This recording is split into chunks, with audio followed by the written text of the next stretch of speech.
Hello everyone, welcome back to our YouTube channel Gurukul officers academy. और आज हम बात करेंगे बेसिक्स ऑफ ऐसे राइटिंग के बारे में।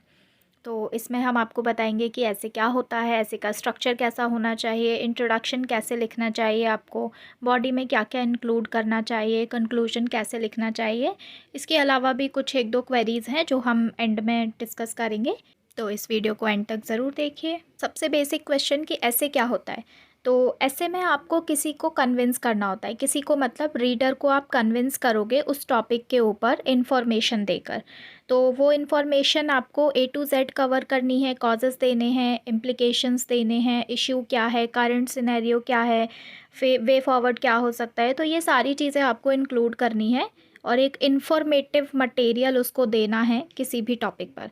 तो ये बेसिक्स आइडिया है कि ऐसे क्या होता है। इसके बाद चलते हैं कि बेसिक स्ट्रक्चर ऑफ ऐसे क्या होना चाहिए। तो बेसिक स्ट्रक्चर में आप सभी जानते होंगे इंट्रोडक्शन, बॉडी एंड कंक्लूजन। मैंने यहाँ पर लिंकिंग पैरा भी ऐड किया है। कई लोग लिंकिंग पैरा को बॉडी का ही पार्ट मानते हैं, लेकिन मैंने अलग से इसलिए इंक्लूड किया है क्योंकि ये बहुत इंपॉर्टेंट होता है ऐसे में। ये आपके ऐसे को एक फ़्लो देता है, तो इसलिए इसे मैंने अलग से इंक्लूड किया है। तो मैंने 4 पार्ट बताए हैं: introduction, linking paragraph, body and conclusion. अब नेक्स्ट बात आती है इंट्रोडक्शन कैसा होना चाहिए, क्योंकि इंट्रोडक्शन किसी भी ऐसे की जान होती है। जब हम इंट्रोडक्शन अच्छा देते हैं तो रीडर को मन करता है कि वो आगे भी आपका ऐसे पढ़े। अगर आपसे कोई आपका इंट्रोडक्शन मांगता है तो आप उसे क्या बताते हो? आप उसे बताओगे अपना नाम, आप कहाँ से बिलोंग करते हो, आपकी एजुकेशनल क्वालिफ़िकेशन क्या है, आपकी फ़ैमिली के बारे में बताओगे।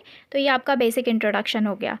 ऐसे ही किसी ऐसे टॉपिक का इंट्रोडक्शन आप उसके कीवर्ड्स को डिफ़ाइन करके दे सकते हो। पहला जो तरीका है इंट्रोडक्शन लिखने का वो है quote plus basic introduction with the explanation of words. इसमें आप टॉपिक से रिलेटेड कोई कोट लिखोगे। अगर आपको कोट का राइटर या ऑथर का नेम पता है तो आप उसे डबल इन्वर्टेड कॉमा में लिखोगे। लेकिन अगर आपको ऑथर का नेम नहीं पता या आपने खुद से कोई कोट ऐसा बनाया है तो आप उसे सिंगल इन्वर्टेड कॉमा में लिख सकते हो। अब कोट के बाद आप लिखोगे इंट्रोडक्शन का पैराग्राफ, जिसमें आप क्या कर सकते हो कि जो आपके एसे में कीवर्ड्स दिए हैं एसे के टॉपिक में, आप उनको डायरेक्ट एक्सप्लेन कर सकते हो। वो आपका इंट्रोडक्शन हो जाएगा। कीवर्ड्स कैसे एक्सप्लेन करना है, जैसे अगर कोई टॉपिक है जिसमें दिया है कि सोशल मीडिया कम्युनिटी में कॉन्फ्लिक्ट्स बढ़ा रहा है, तो उसमें आपको 2 कीवर्ड्स मिल गए हैं। एक मिल गया है आपको सोशल मीडिया, दूसरा आपको मिल गया है कम्युनल रायट या कॉन्फ्लिक्ट्स इन कम्युनिटी। तो आप इन दोनों वर्ड्स को, कीवर्ड्स को आप एक्सप्लेन कर दोगे अपने इंट्रोडक्शन में। ये हो गया आपका इंट्रोडक्शन तैयार। ये ईजीएस्ट वे है और अच्छा तरीका है। दूसरा तरीका है कोट प्लस फैक्चुअल इंट्रोडक्शन। यहाँ कोट पहले वाले की तरह ही रहेगा, बस जो इंट्रोडक्शन हम कीवर्ड्स के थ्रू दे रहे थे पैराग्राफ में, अब वहाँ हम फैक्चुअल डेटा यूज़ करेंगे। कोई भी करंट से रिलेटेड कोई डेटा यूज़ कर लेंगे। लेकिन यहाँ प्रॉब्लम क्या आती है कि आपके पास डेटा होता है लिमिटेड। अब आप उसको लिंकिंग पैरा में यूज़ करोगे या आप उसको बॉडी में यूज़ करोगे या आप उसको इंट्रो में यूज़ करोगे, ये आती है इसमें दिक्कत। अगर आपके पास सफिशिएंट डेटा है, आपके पास बहुत सारा डेटा है, आप उसे इंट्रो में भी यूज़ कर सकते हो, आप आगे लिंकिंग पैरा में भी यूज़ कर सकते हो, बॉडी में भी डाल सकते हो, तो फिर आप ये वाला तरीका फॉलो कर सकते हो। अदरवाइज़ पहला तरीका आप सिलेक्ट कर सकते हो। तीसरा, चौथा और पांचवा तरीका, ये तरीके सीएपीएफ वालों के लिए उतने रेकमेंडेड नहीं होते। क्यों नहीं होते ये मैं अभी आपको बताऊंगी। स्टोरी, सीरीज़ ऑफ क्वेश्चंस और एनेक्डोट्स।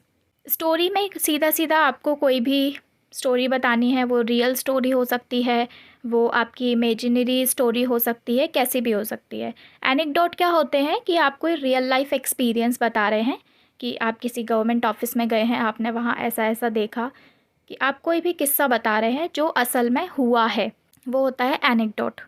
तो ये तरीके क्या है, सिविल सर्विसेज में जो ऐसे होता है 1200 वर्ड्स का, वहाँ सजेस्ट किए जाते हैं कि आप उस इंट्रोडक्शन में, क्योंकि वहाँ जो इंट्रोडक्शन होता है वो ऑलमोस्ट 150 वर्ड्स में लिखा जाता है, तो वहाँ आपके पास सफिशेंट वर्ड्स होते हैं एक स्टोरी लिखने के लिए, एनेक्डोट लिखने के लिए और इतने सारे क्वेश्चंस पुट करने के लिए। सीएपीएफ में प्रॉब्लम ये है कि टोटल वर्ड लिमिट ही 300 होती है।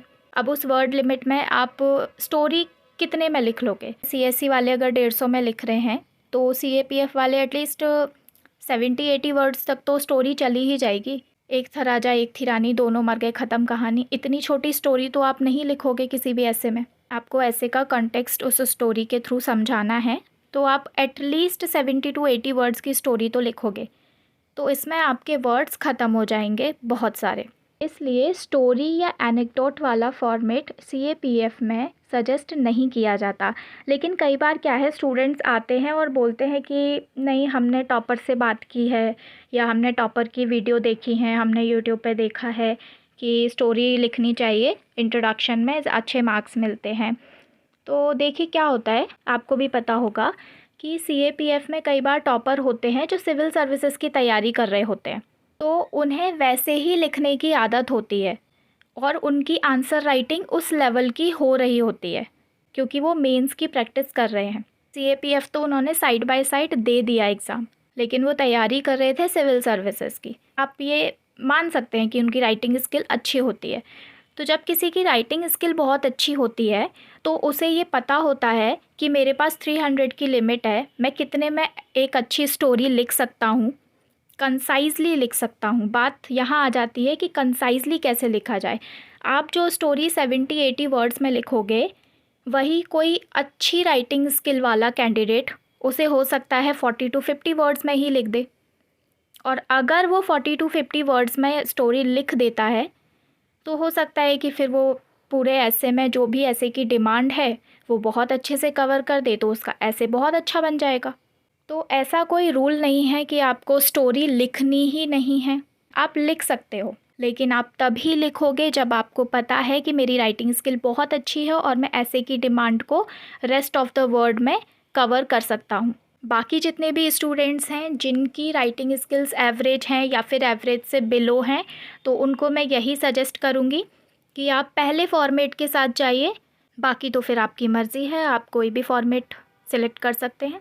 दूसरी चीज़ आती है लिंकिंग पैराग्राफ। आप इंट्रोडक्शन के बाद लिखोगे लिंकिंग पैराग्राफ। इंट्रोडक्शन में मैंने वर्ड लिमिट नहीं बताई थी, तो आप वर्ड लिमिट लेके चलिए कि 30 to 35 या 40 वर्ड्स तक आप लिख सकते हैं इंट्रोडक्शन के लिए। देन आप लिखेंगे लिंकिंग पैरा। तो लिंकिंग पैरा भी बहुत ज़्यादा बड़ा नहीं होता है, इंट्रोडक्शन से छोटा होना चाहिए आपका लिंकिंग पैरा, जिसमें आपको डायरेक्ट कोई ऐसी करंट से न्यूज़ उठाकर देनी है, कोई डेटा उठाना है करंट से, कोई इंडेक्स अगर आया है, कोई रिपोर्ट रिलीज़ हुई है जो कि उस टॉपिक से रिलेटेड है, जिससे आप एग्ज़ामिनर को ये बता पाओ कि हाँ, मुझे पता है कि टॉपिक क्यों पूछा गया है, करंट में ये इशू चल रहा था इसलिए ये टॉपिक पूछा गया है। तो आप वहाँ लिंकिंग पैरा में ये सारी चीज़ें पुट करोगे। दूसरा तरीका है हिस्टोरिकल अप्रोच। तो लिंकिंग पैराग्राफ में आप हिस्टोरिकल अप्रोच तब रखते हो जब कोई फ़िलॉसफिकल टॉपिक आता है, क्योंकि एक दो टॉपिक फ़िलॉसफिकल आ ही जाते हैं और अब तो UPSC फ़िलॉसफिकल टॉपिक की तरफ ज़्यादा जाने लगा है, तो वहाँ पर आप हिस्टोरिकल अप्रोच रख सकते हो। यहाँ पर हिस्टोरिकल अप्रोच का मतलब है कि आप अगर कोई फ़िलॉसफी आई है तो उसकी हिस्ट्री, क्योंकि इंडिया की हिस्ट्री में बहुत सारी फ़िलॉसफी हैं, आप सभी को पता है, तो हिस्ट्री से आप किसी फ़िलॉसफी को वहाँ कोट कर सकते हो, आप उसके बारे में बता सकते हो, लिंक कर सकते हो टॉपिक को उससे। तो ये होती है हिस्टोरिकल अप्रोच, लेकिन आपको ज़्यादातर जो फॉलो करनी है वो फैक्चुअल या करंट की अप्रोच ही करनी होती है। अब हम नेक्स्ट आएंगे मोस्ट इम्पॉर्टेंट बॉडी पर। जो कुछ भी आपसे ऐसे में डिमांड की जाती है, जो कुछ भी आपसे पूछा जा रहा है, वो सब आपको बॉडी में लिखना होता है।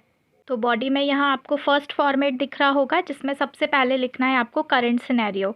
जैसे कि अगर women in armed forces topic आता है तो आप पहले करंट सिनेरियो में बताओगे कि कितनी विमेन हैं किसी भी फोर्स में, चाहे आप आर्मी की बात कर लो, एयरफोर्स की बात कर लो, नेवी की बात कर लो, CAPF की बात कर लो, ये सब आप करंट सिनेरियो में बताओगे। इसके बाद आप इश्यूज़ बता दोगे।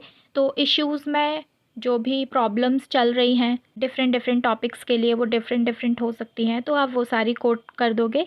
देन उसके बाद आप चैलेंजेस पर आओगे कि फ्यूचर में क्या क्या चैलेंजेस हैं, जो इश्यूज़ हैं वो क्यों सॉल्व नहीं हो पा रहे हैं, ये आप बताओगे चैलेंजेस में। देन आप वे फॉरवर्ड पर आ जाओगे।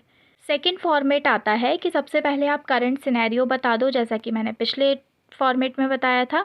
उसके बाद आप कॉजेज़ बता दो कि जो प्रॉब्लम चल रही है। ये तरीका सेकंड फॉर्मेट कब फॉलो किया जाता है, जब कोई प्रॉब्लम दी जाती है, जैसे कि अनएम्प्लॉयमेंट है, पॉवर्टी है, हंगर है, या कोई भी सोसाइटल प्रॉब्लम दी जाती है, तब आप ये वाला फॉर्मेट फॉलो करोगे। तो इसमें सबसे पहले आप बॉडी में करंट सिनेरियो बताओगे, उसके बाद आप उसके कॉजेज़ बताओगे प्रॉब्लम के, क्या क्या कारण है। उसके बाद आप इम्प्लीकेशंस बताओगे कि जो प्रॉब्लम है उसकी वजह से और क्या क्या प्रॉब्लम जनरेट हो रही है।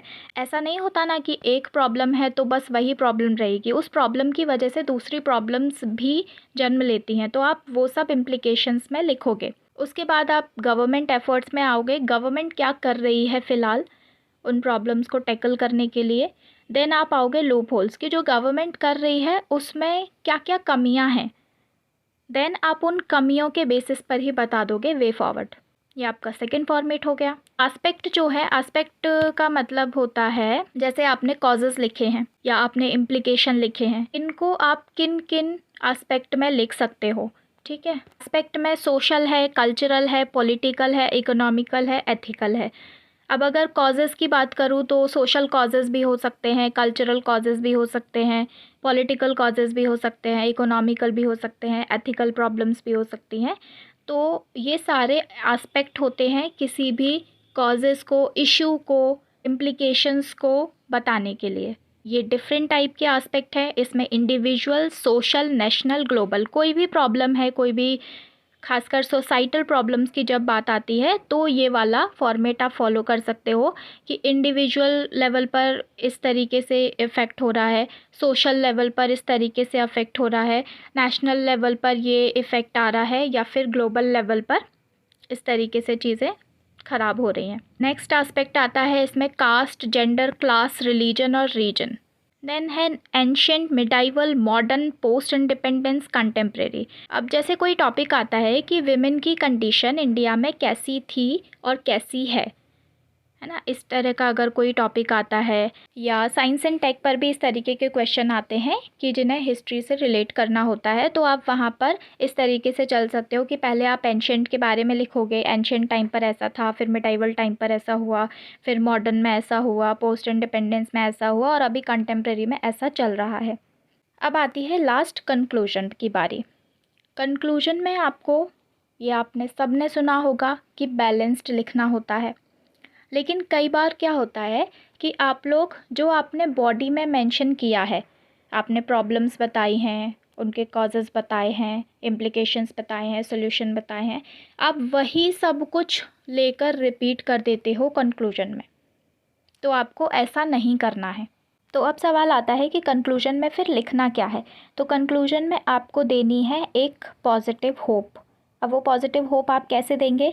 आप किसी इंडिया के विज़न के बारे में बता सकते हैं, कोई पॉलिसी में ऐसा विज़न लिया हो इंडिया में जिसे अचीव करना हो, टारगेट लिया हो, तो उसके बारे में बता सकते हैं और उसके लिए एक पॉजिटिव होप दे सकते हैं कि हाँ, इंडिया ऐसा ऐसा काम कर रहा है, या गवर्नमेंट ऐसा काम कर रही है, सोसाइटी ऐसा कर रही है, तो ये धीरे धीरे अचीव हो जाएगा। आप सस्टेनेबल डेवलपमेंट गोल मेंशन कर सकते हो। सस्टेनेबल डेवलपमेंट गोल की मैं इसलिए बोल रही हूँ क्योंकि वो 17 है और हर फील्ड के लिए है, केवल इन्वायरमेंट से रिलेटेड नहीं है, उसमें हेल्थ के लिए भी है, एजुकेशन से रिलेटेड भी है, उसमें डेवलपमेंट इंफ्रास्ट्रक्चर से रिलेटेड भी है, पावर से रिलेटेड है, उसमें एनर्जी से रिलेटेड है, हंगर से रिलेटेड है, पावर्टी से रिलेटेड है, हर सेक्टर से रिलेटेड आपको उसमें गोल मिल जाएगा। तो आप वो गोल्स मेंशन कर सकते हो। उसके लिए आप एक अप्रोच बता सकते हो in the last closing statement की तरह, और कोशिश बस यही करनी है कि वो पॉजिटिव रहे, चीज़ें रिपीट ना लगे, और इवन अगर कोई आइडिया आप रिपीट भी करते हो अपनी बॉडी में से, अगर आपको नहीं याद आ रहा है,